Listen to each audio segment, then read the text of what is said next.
Hi, I am Professor Aurion, and I will be your facilitator for the Aurion Learning Aviation Security Awareness course along with Professor Learning. Hi everyone, I am Professor Learning. Welcome aboard this journey in your pursuit to learn more about aviation security. As part of this course, we shall answer the following questions. What is aviation security, or AVSEC? What are the various measures that ensure security of civil aviation? Why should we be aware of these measures? The following modules shall answer these questions. 1.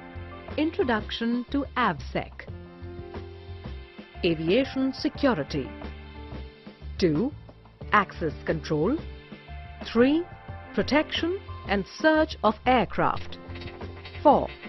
Escorting people and consignments. 5. Ramp transfer and transit checks.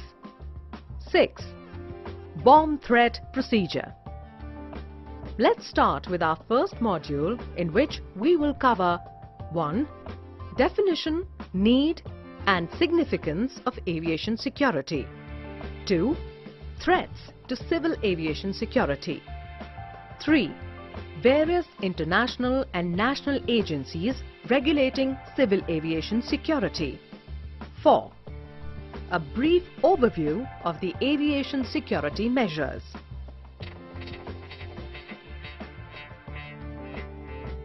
Professor, what exactly is civil aviation security? Aviation security is the application of measures to ensure that such events do not occur. The technical definition is: aviation security is a combination of material and human resources and measures intended to counter unlawful interference with aviation. It is aimed at protecting the passengers, crew, airport employees, airline employees and the general public from any form of unlawful interference. However, is aviation security regulated? Yes, there are international and national regulatory and trade bodies that actively regulate aviation security. These include the International Civil Aviation Organization, or ICAO, the International Air Transport Association, or IATA, and the Civil Aviation Security Regulatory Authority of various countries. The Annexure 17 to the Chicago Convention of the ICAO forms the basis for all rules and regulations that govern aviation security. I think we have understood the role of ICAO. But what role does IATA play in aviation security? As you would surely know, IATA, as the leading industry body, enables airlines, airports, ground handling companies and other operators effectively implement ICAO guidelines.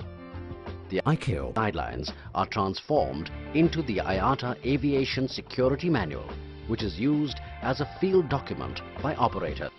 What role do national civil aviation security regulatory authorities play in the entire scheme of aviation security? The national civil aviation security regulatory authorities of various countries, or the designated authorities, represent their respective countries at ICAO and also monitor the implementation of the aviation security laws enacted by their respective countries by various operators operating within their countries. They also publish the National Civil Aviation Security Program, or the NCASP. Let me share with you some of the examples of designated authorities or National Civil Aviation Security Regulatory Authorities. United Kingdom Department for Transport, United States Transportation Security Administration (TSA), Belgium Civil Aviation Authority (CAA), India Bureau of Civil Aviation Security (BCAS). Professor, Could you please tell us as to why civil aviation is such an attractive target for threats? It is a very attractive target due to the following reasons. Instant publicity,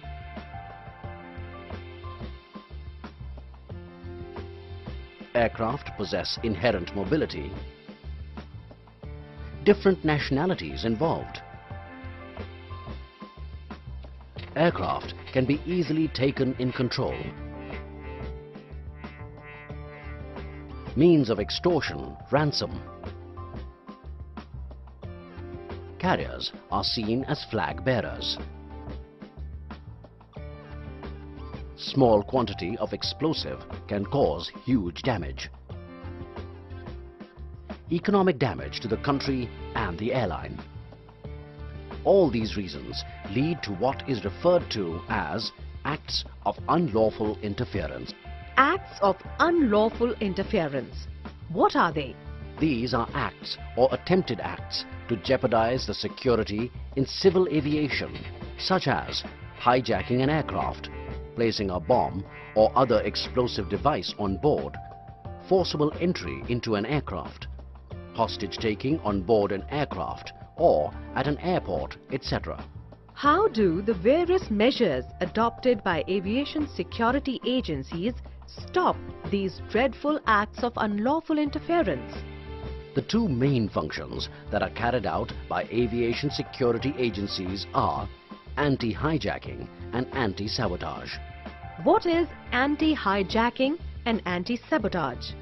Before we talk about anti-hijacking, it is important to understand what do we mean by the term hijack. Do you know what a hijack is? Hijack can be described as any person on board an aircraft in flight taking control of the aircraft unlawfully by threat or force.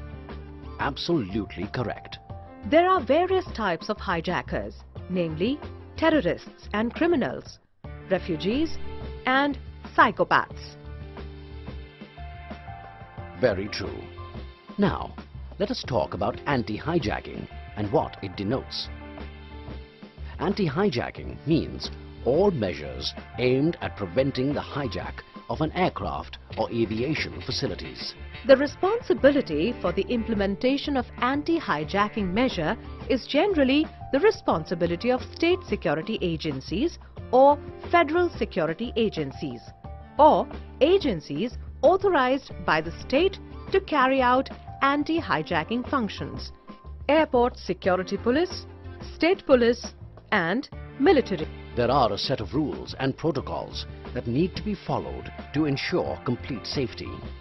Let's see them one by one. Frisking of passengers and their hand baggage, escorting of passengers to the aircraft, apron and perimeter security, security of the catering items, surveillance in departure areas with the use of electronic aids, monitoring the airport with closed-circuit TV, etc.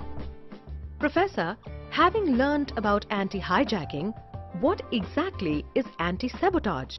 Anti-sabotage is the implementation of measures aimed at preventing sabotage of an aircraft or aviation facility, such as placing a bomb on board an aircraft or airport, destroying radar or aviation fuel dumps, etc. Anti-sabotage measures may be made the responsibility of the state security agencies or agencies authorized by the state or even the airlines. What are the measures implemented to ensure that these events do not occur? Let's take a look at some of the anti-sabotage measures. Supervision of movement of registered baggage from check-in counter till it is loaded into the aircraft. Anti-sabotage check of aircraft at originating station and guarding until takeoff. Guarding of aircraft at transit stations.